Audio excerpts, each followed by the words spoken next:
In the parched desert plains of Texas, where wealth dictates legends and names, a limping old man entered the Southwest Cup with a Mustang that had no papers. Everyone laughed. Everyone was certain they'd be disqualified. But then, out there on the red sand, in the middle of jeers and snickers, the horse began to dance, and the world fell silent. That's where the story begins. The wind across the Pecos Desert cut like a thin blade through cracked earth. Under the blazing June sun, everything felt frozen, except for the clattering of a worn wooden stable door banging against the post. Hank Whitlow stood there, gripping a dented tin bucket, his silver hair tousled beneath a faded cowboy hat. His eyes were deep and weary, yet still held the steel of a past that refused to die. Hank's ranch had once been the pride of Pecos's outskirts, a place where people came to learn to ride, watch rodeo shows, and seek the wisdom of the man once known as the Mustang Whisperer. But that was 2 decades ago, before Hank lost his wife and then his only son in a rodeo accident that the papers dubbed the Fort Stockton blood spill. Since then, Hank had withdrawn from the noise of the world, living in silence on land he once dreamed of passing down. Now all that remained was a sagging wooden house, a crooked row of stables, and an unwanted Mustang. Dusty, an ash-gray Mustang of unknown lineage, undocumented and ageless, stood quietly in the last stall. As Hank approached, the horse gave a slight nod, almost like a greeting. Hank extended his hand, offering half a red apple left over from last night. "Morning, old friend," he whispered, his hand gently brushing Dusty's forehead. "We're still breathing today. That's already a win." No reins, no whip, just a tilt of the shoulder, and Dusty stepped aside, yielding with silent understanding. For 3 years now, these two castaways had shared their days, speaking a language made of silence. Hank had never taken Dusty to a show, never let him off the ranch. Something in the horse's gaze made explanations feel unnecessary. Existence itself was enough. But on that sweltering morning, a black GMC Yukon pulled up to the ranch gate. Its license plate read, "Blackstone Ranch, Legacy Never Dies." The door opened. A man in a crisp white shirt and polished leather boots stepped out. Vernon Blackstone, Texas' biggest land and horse mogul, and once Hank's reluctant pupil, had returned, as if to uproot a memory he'd never wanted to face. "Well, look who's not dead yet." Vernon smirked, his voice laced with disdain. "Even the termites must have given up on you." Hank wiped sweat from his brow, saying nothing. He stared at the man who'd once been a scrawny kid riding horses in his arena, now flaunting a Rolex and the swagger of someone who thought he owned the earth. "What do you want?" Hank asked, voice flat as the Pecos dust. Vernon pulled out a brightly colored flyer. The bold letters read, "Southwest Mustang Cup, El Paso State Fairgrounds, grand prize $100,000. I'm inviting you, just for kicks. People love a bit of nostalgia in these slick suit contests. Who knows, maybe you'll teach someone how to lose like a proper Westerner." Hank took the flyer like it was an old debt notice. He didn't speak, just folded it and slipped it into his pocket. "Well, sleep on it," Vernon said, turning back to his truck. "And bring your little scrub horse. Someone's got to clean up the stalls after my horses win everything." That evening, under a sunset painted in fire-orange hues, Abby, Hank's 16-year-old granddaughter, rolled up the gravel path on her hand-painted bicycle. "Grandpa, I brought iced tea," she called out. Breathless, Abby lived in Midland with her mother, but every summer she packed up and came to stay with her grandfather. No one in the family understood why she loved this dry, crumbling place so much. But for Abby, Hank was the only one who ever understood the silence she couldn't put into words. Hank sat on the porch, the flyer still in his hand. He hadn't told Abby about Vernon's visit, but Abby had spotted the Blackstone Ranch logo on the truck from a distance. "You're going, aren't you?" she asked, sipping iced tea. "The Southwest Mustang Cup. Everyone at my school watches it. They live-stream the whole thing." "My time's up," Hank said quietly. "Besides, Dusty's got no papers. They'll boot him before I can cinch the saddle." "You once told me a horse only needs heart, not pedigree." Hank smiled faintly, his eyes squinting toward Dusty grazing by the fence. The Mustang's shadow stretched long like smoke in the golden light. "I did say that," he admitted. "Back when I believed words could change things." "Then prove it," Abby said, rising to her feet. "Don't let someone like Vernon Blackstone decide where real worth lies."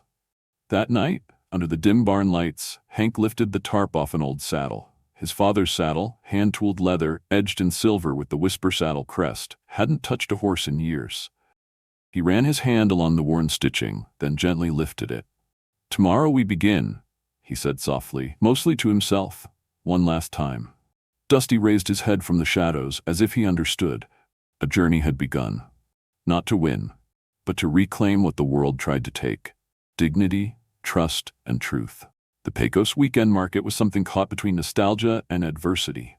People set up stalls before dawn, the scent of spicy grilled meat from food trucks mixed with the mooing of cattle, the rich smell of fresh leather saddles, and the twang of old country songs drifting from dusty radios.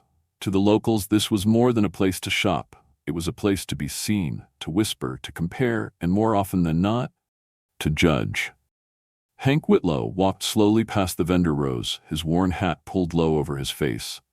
Abby walked beside him, hugging a cloth tote that held just the essentials: horse feed, flea repellent, and some medical tape.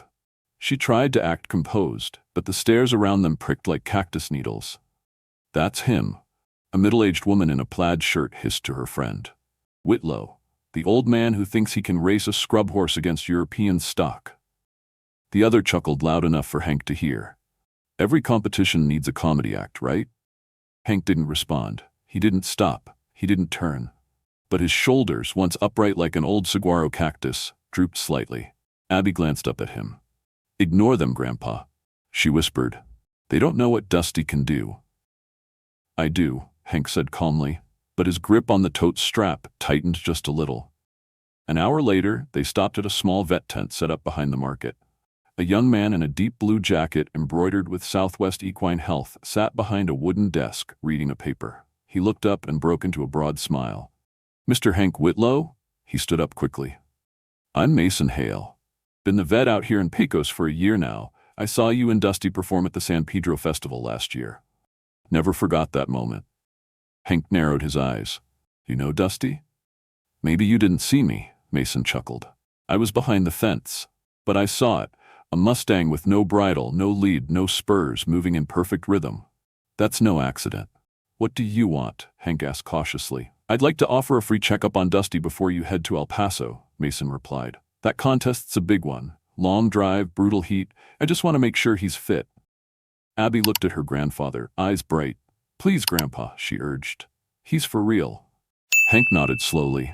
That afternoon, Dusty stood calmly under the shade of a fan-leaf tree behind the old wooden barn, while Mason examined his joints, teeth, abdominal muscles, and saddle area. Abby sat on the fence rail, watching intently. Hank stood nearby with arms crossed, expression unreadable. Mason nodded as he ran his hands along Dusty's spine. "This horse has a beautifully balanced frame. Muscles are even. Reflexes sharp," he said, sounding like someone uncovering treasure. "But most of all, he trusts you. And that can't be faked." Hank remained silent. "But I do have one question," Mason continued. "How did you train him? No whips, no yanking. He responds like he understands every touch." Hank gave a faint smile, not the kind that offered answers. "You know how to make a wild Mustang stand still under gunfire?" he asked. Mason shook his head. "Don't teach it to fear the gun. Make it believe that if it's near you, it's safe, even when the world's blowing up." That night, while Abby wiped down the bridle with a dry cloth, she noticed a tiny engraving on the saddle, an eagle carved in silver, beneath the words, "Whisper Saddle Co., 1957. "Grandpa, is this one of those old Whisper line saddles?" she asked, running her finger over the crest. Hank looked at it for a long moment, then sat beside her. "It was my father's," he said. "He used it at the 1961 rodeo, the only time he ever lost. But it's also where he met your grandma." Abby smiled. "So if Dusty wins, this saddle gets its honor back?" "Not the saddle, not Dusty," Hank said, gazing out toward the fading horizon. "Me." At dawn the next day, before the sky had even turned pink, Hank was hitching the trailer to his old Chevy. The engine wheezed like a man with aging lungs, but finally turned over after 3 cranks. Abby hopped into the passenger seat, her hair a wild mess in the wind. Dusty stood silently in the trailer, calm and steady. Hank turned to his granddaughter. "You ready?" Abby grabbed his hand. "I was born to witness this, Grandpa." The truck rolled off the property, a cloud of dust trailing behind. Ahead lay the long road to El Paso, each mile bringing them closer to a moment the world would never forget. Interstate 10 stretched westward like a silver thread across the desert. On either side, there was nothing but dust, rock, and the occasional lonely yucca. Hank's old pickup coughed and sputtered over every incline, its engine rasping like the lungs of a lifelong smoker. Behind it, the trailer carrying Dusty rocked slightly over potholes but stayed firm, like Hank's own faith, worn but unbroken. Abby sat beside him, clutching her backpack, eyes fixed straight ahead. The radio played an old Johnny Cash tune, turned down so low it was almost a whisper. Neither of them spoke for over an hour, as if they both knew the real weight was in the back, a horse, a past, and a fragile hope. "Grandpa," Abby finally said, voice soft, "have you thought about what happens if this road leads to failure?" Hank kept his eyes on the highway.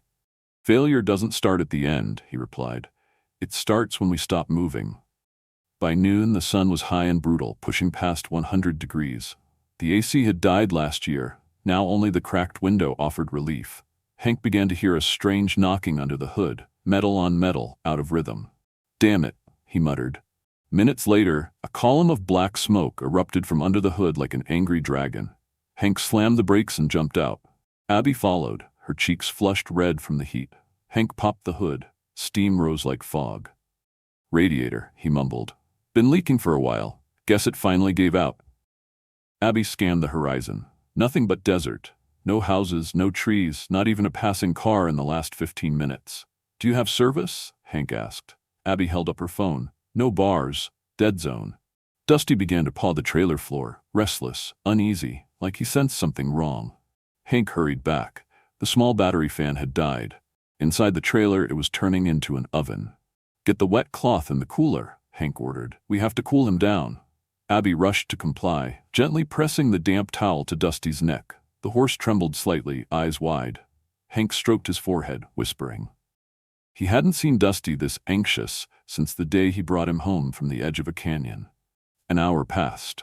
Hank was underneath the truck, trying to tape over the cracked hose when a smooth engine hum came from behind. They both turned. A sleek white horse trailer pulled up and stopped a few yards away. On its side was a familiar logo. "Blackstone Ranch," Abby gasped. "Grandpa, that's Vernon's truck." The passenger door opened. Mason Hale stepped out, raising his hands as if to show he meant no harm. "Mr. Whitlow?" "It's me, Mason." Hank stood, wiping his hands on his jeans, eyes narrowed with suspicion. "I'm traveling with Vernon's team. They're all asleep in the cab. But I saw your truck from the road. Figured something was wrong." Hank said nothing, just stared. "I couldn't leave you stranded out here," Mason continued. "Let me help. Vernon's trailer has cooling gear. We can get Dusty to El Paso safely. I'll take care of your truck later." "You'd help us without telling Vernon?" Abby asked skeptically. "Absolutely," Mason nodded. "I came out alone. They're still out cold in the main cab." Hank glanced toward the trailer. Dusty was panting, muzzle wet. The heat rising off the trailer floor could burn skin. "No more waiting," Hank said softly. "Lead the way." Dusty was moved into the cool, modern trailer with temperature control and an auto water system. He almost sighed in relief, stepping inside. Mason drove behind Hank and Abby the rest of the way. Vernon's crew never noticed. But the driver, Eddie, a long-faced man with eyes like cold steel, checked the rearview mirror often, as if memorizing everything. At a rest stop near El Paso, Eddie stepped away and took photos of the ash-gray Mustang. He sent them with a single message. On the other end, Chase Blackstone read it, then smirked. "Watches stall. Might be time for a little respiratory test. Just the right dose. No need to go overboard. Not yet." That night, the caravan arrived at the El Paso State Fairgrounds, the venue for the Southwest Mustang Cup. The place buzzed like a county fair. Cowboys, native riders, young trainers in sleek gear, and folks dressed more like Broadway than backcountry. Hank and Abby were assigned the worst stall in the entire venue, right next to the portable toilets. The roof leaked. The floor was damp with ammonia.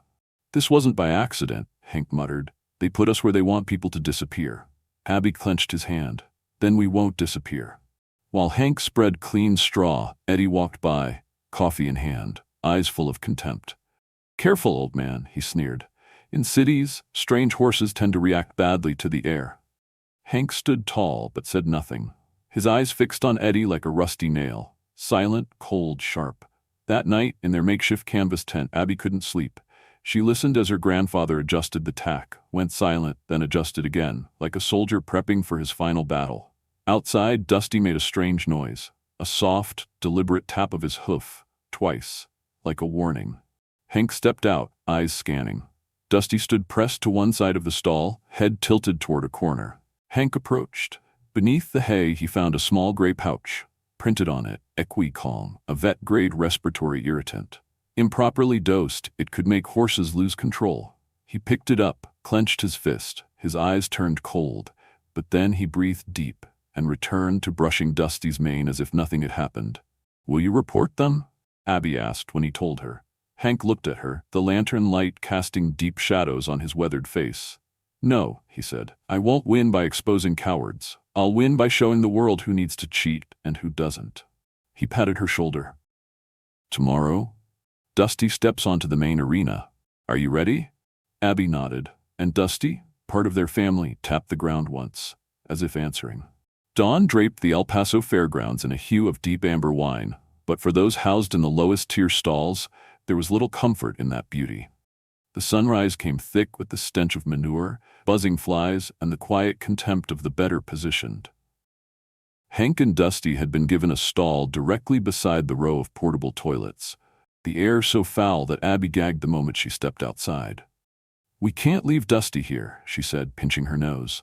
"We don't give up just because the place stinks," Hank replied, still raking out the wet hay. "Any ground can be a battlefield if you've got the backbone." Abby didn't argue.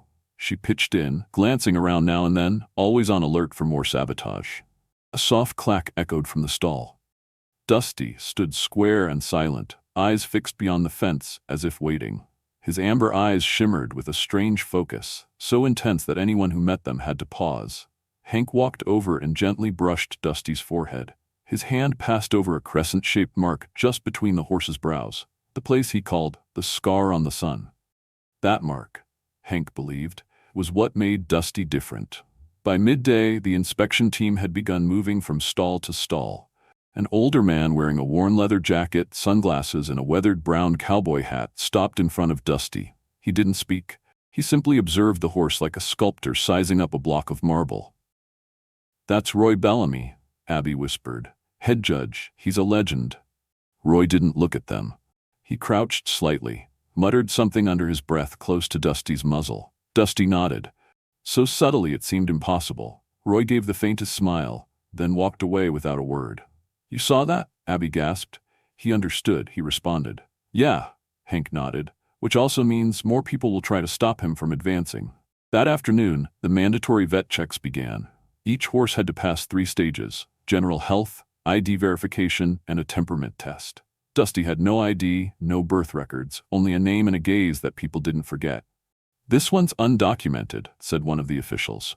"No papers," Hank confirmed, "but he's a pure Mustang. I notified in advance." The official sighed, jotting notes into his logbook. Just then Mason arrived, now in his official white vet coat, recently appointed as a support advisor to the event's veterinary board. "You're the attending vet for this one?" the staffer asked. Mason nodded. "I'll vouch for the results."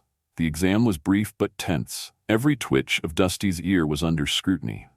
Then came the temperament test. A young boy was brought forward to approach the horse. It was a psychological screening to assess a horse's response to vulnerable humans, especially children.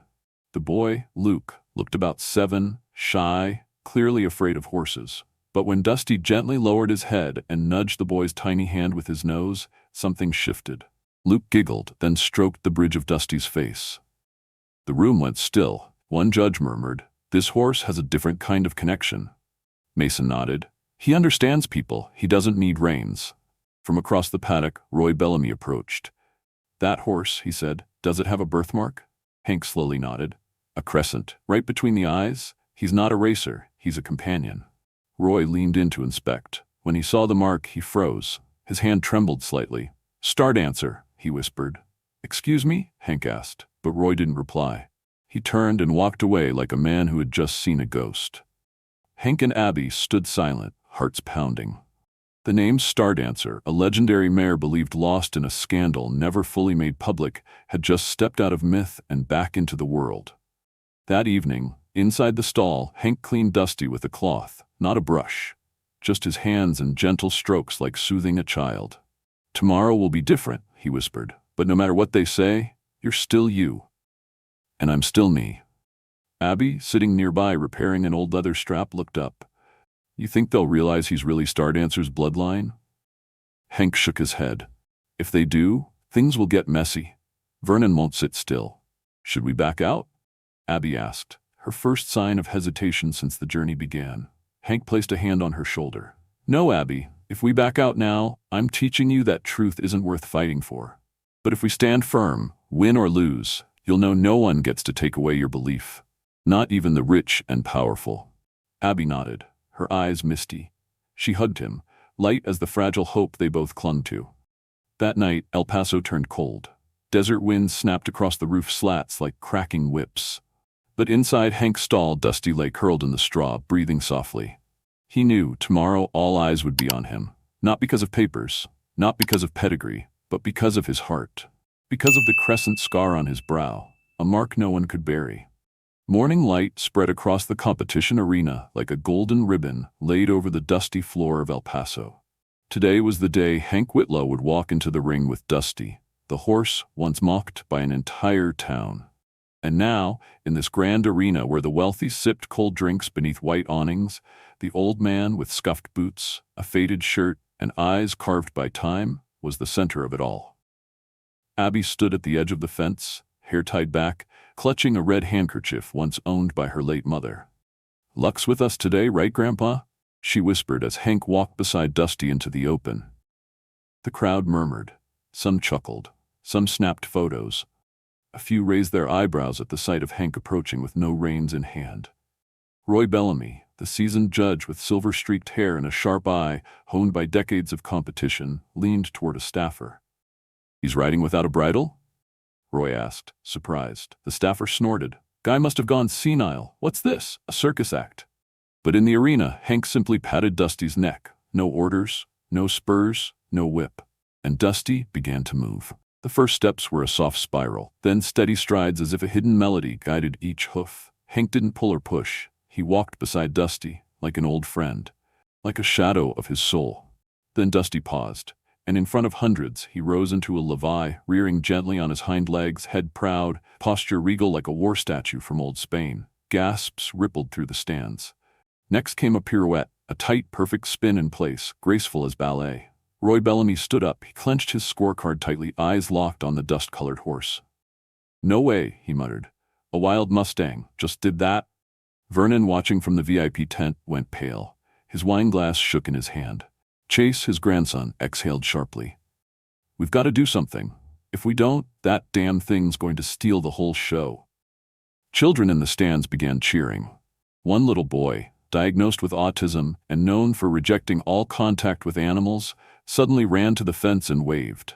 Dusty shifted, walked toward him, and gently pressed his nose into the boy's palm. That moment swept across the crowd like a warm wind. Someone wept. A middle-aged woman whispered, "I've never seen anything like this." Roy Bellamy stepped into the arena and motioned for Hank and Dusty to approach. "Pardon me, Mr. Whitlow," he said. "I need to confirm something." He pulled out a small flashlight and gently lit the left side of Dusty's neck, revealing a faint but distinct crescent-shaped birthmark. "Crescent," Roy breathed. "Dear God, it's him." He stepped back, eyes wide, a swirl of awe and disbelief overtaking him. "Do you know what this mark means?" Roy asked quietly. Hank nodded slowly. "It's why I never sold him, even when someone offered me the price of my entire ranch." Roy turned to the organizers. "Stop all further events. I want a full bloodline verification." Tension struck like a whip crack. The arena fell silent. Vernon stepped from the guest box, forcing a smile. "Ladies and gentlemen, I don't think we should let backyard theatrics disrupt the professionalism of this tournament." Roy ignored him. "Bring out the Star Dancer file," he ordered. An aide ran off. Whispers shot through the crowd like wildfire. Star Dancer, a legendary mare once valued at over $2 million, who vanished under scandalous circumstances.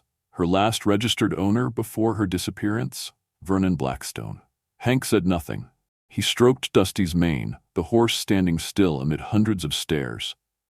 Inside the judge's booth, the Star Dancer file was opened. Roy flipped to the final page. A horse with a crescent-shaped mark on the left neck, narrow chest, but unusually strong hindquarters, and a heightened reaction to the sound of rope. Everything matched. Roy returned. "Mr. Whitlow," he said, "we have reason to believe your horse is the last living descendant of Star Dancer."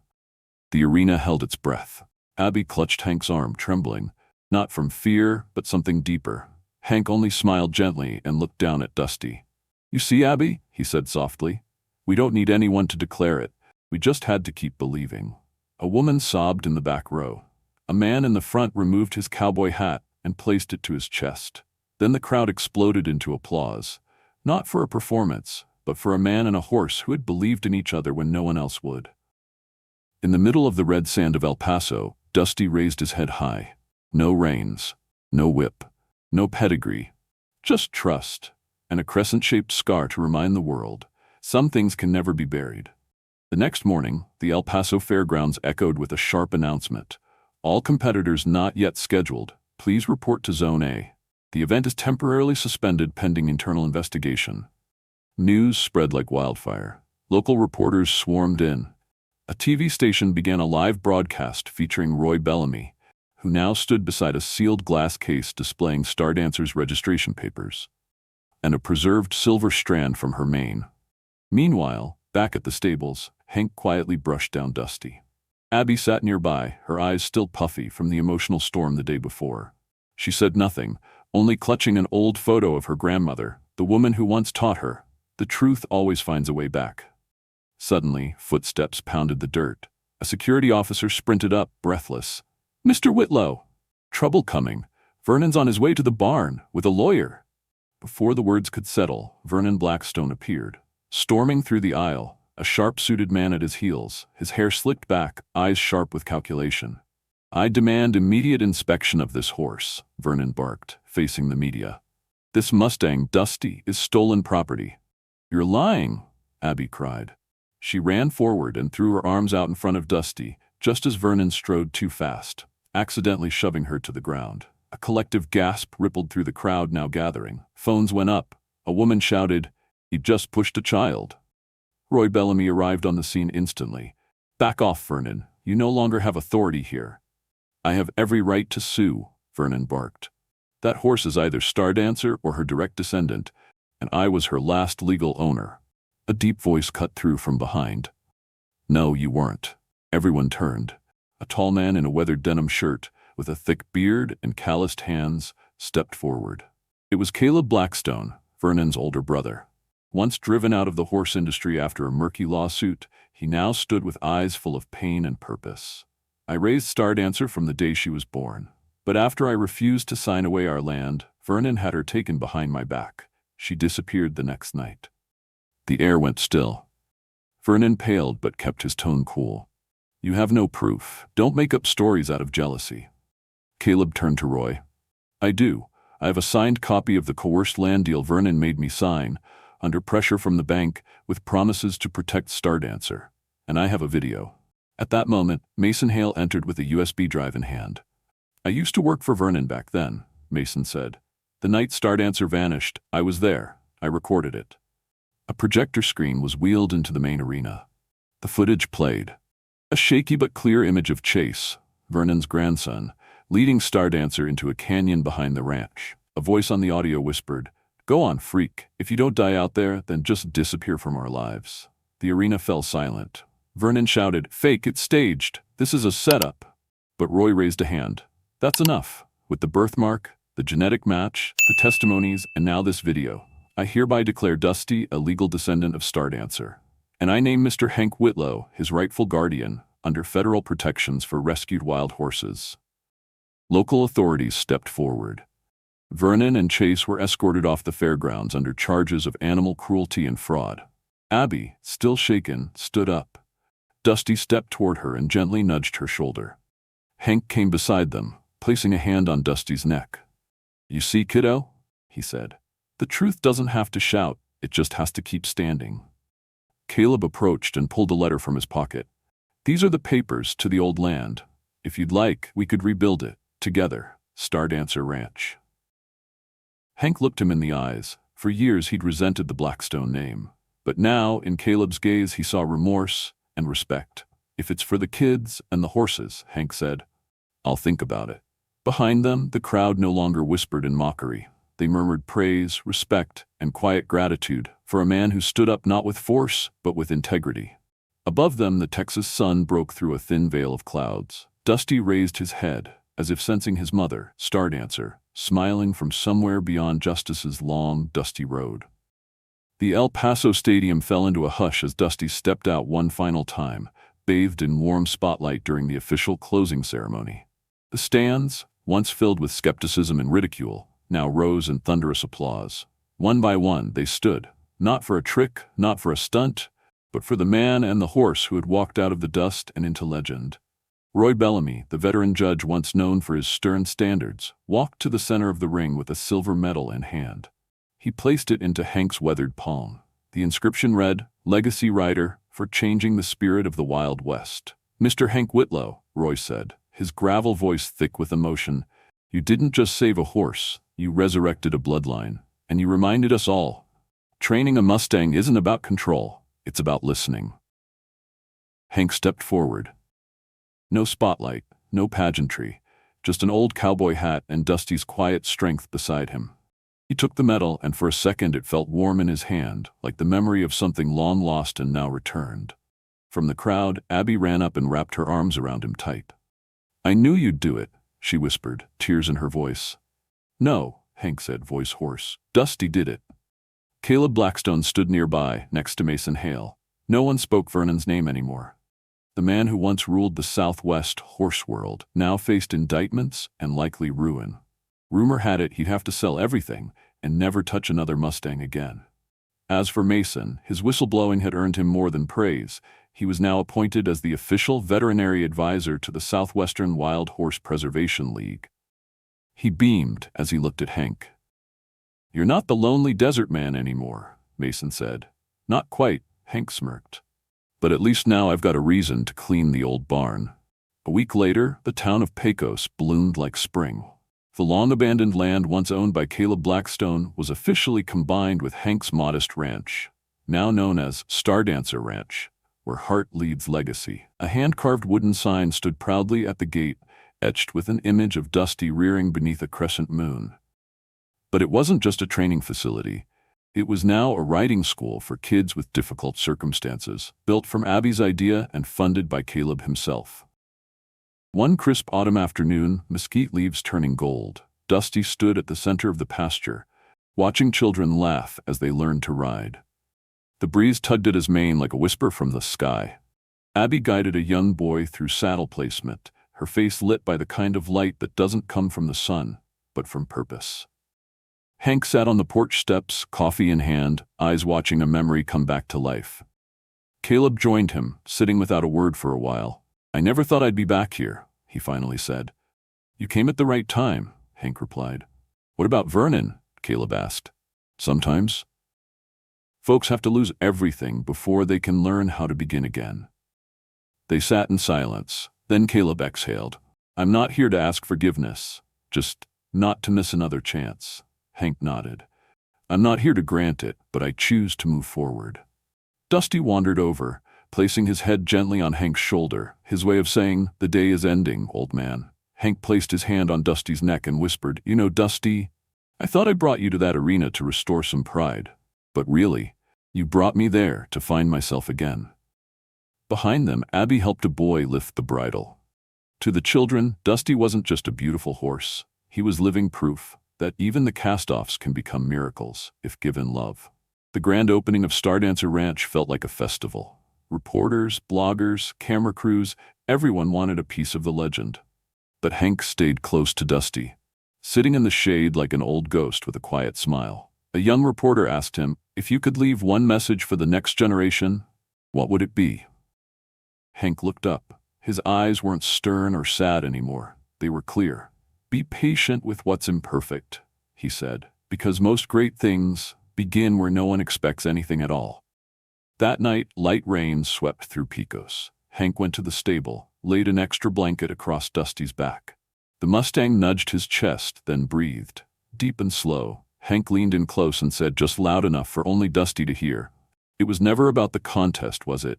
It was about remembering who we really are."